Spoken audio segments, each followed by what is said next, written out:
Salut à tous et bienvenue sur cette chaîne. Donc comment apprendre à faire la semoule, comment faire la semoule, comment faire le foufou. Je suis congolaise hein. Je vais vous montrer brièvement comment je fais la semoule.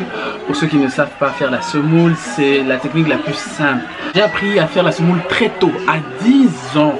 À 10 ans déjà je faisais la semoule. Je suis de cette génération là, ici en Europe, comme on dit, avec cette culture là, qui est ma culture, qui est la mienne et qui est une très belle culture. Déjà le genre de marmite pour sécuriser votre façon de faire les semoules pour les débutants et aussi la façon dont je tourne ça.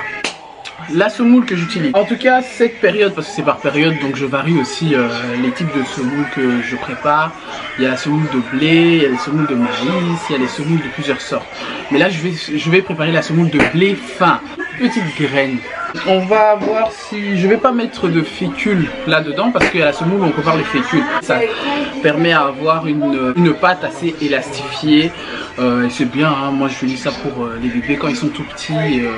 C'est comme ça que je mets toujours de la fécule dedans, mais sinon c'est aussi bien et c'est propre et ça ne colle pas et ainsi de suite. Je vais faire ça sans fécule. Ça sera pour le plat de ce soir que je vais préparer donc avec du bœuf, sauce tomate et de la semoule. C'est ce qu'on va manger ce soir. Et donc comme plat principal c'est la semoule. La semoule. Allons-y.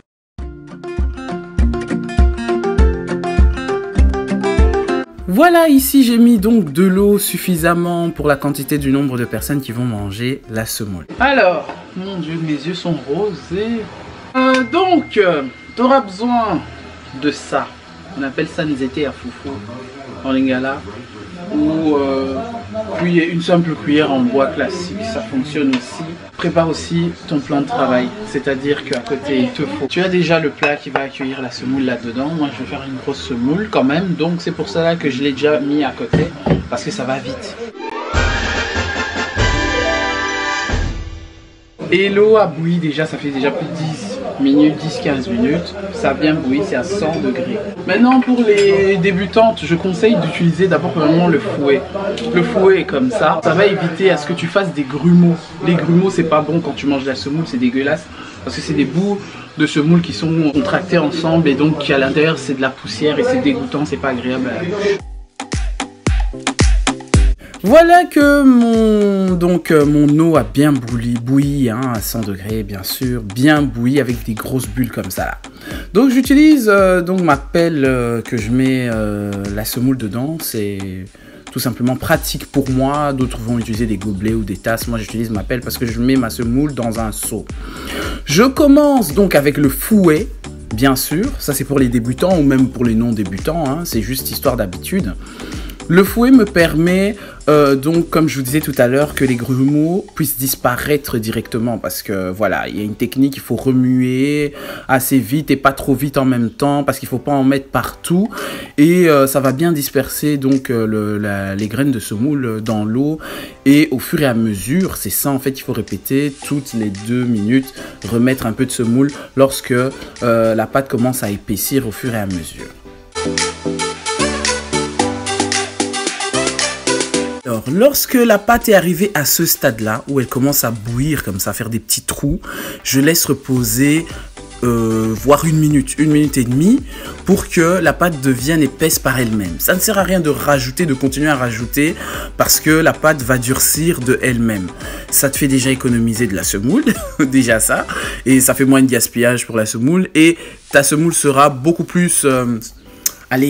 elle sera plus goûteuse en fait en bouche naturellement quoi. Et donc quand les bulles ont terminé de se faire, les trous ont terminé à se faire, je rajoute un tout petit peu plus de semoule et je commence à remuer avec le nzete à foufou que je vous ai montré tout à l'heure ou une cuillère en bois, un fouet en bois tout simplement. Ça fait l'affaire.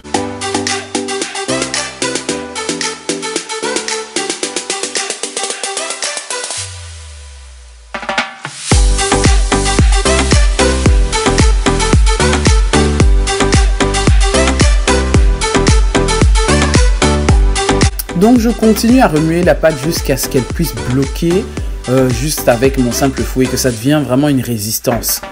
Et voilà, je fais en sorte vraiment, comme ma marmite n'est pas extra grande et de la quantité aussi que je rajoute la semoule, que ça ne puisse pas déborder autour. Donc je fais en sorte de prendre la pâte vers le bas et de la ramener vers le haut pour que tout soit bien devenu homogène, pour que la pâte devienne homogène et surtout éviter les grumeaux.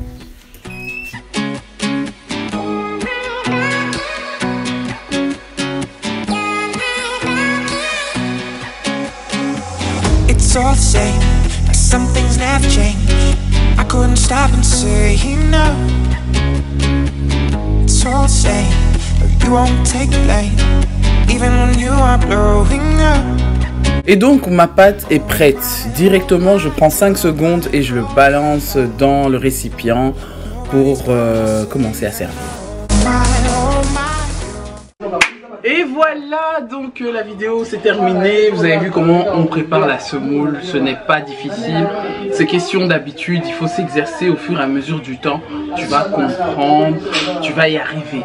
C'est vraiment pas un truc compliqué. C'est en exerçant que tu y arriveras. Et donc c'est énorme parce que je peux le faire les yeux fermés à la méthode débutante. Donc voilà, c'est ma semoule, c'est encore chaud. On va bientôt servir. N'oublie pas à t'abonner si ce n'est toujours pas fait. N'hésite pas à mettre un pouce sur la vidéo si ça t'a plu, à mettre un commentaire juste pour faire plaisir. Je te retrouve sur une prochaine vidéo. Et voilà, le service va commencer. Là, maintenant, j'ai terminé de faire ma viande de bœuf à côté. Si tu veux avoir une recette de comment j'ai fait ces carbonades de bœuf à la sauce tomate, tout ça, dis-le moi en commentaire. Je te remercie d'avoir regardé cette vidéo une fois de plus et je te retrouve prochainement sur une autre vidéo. Bisous, bisous, bisous.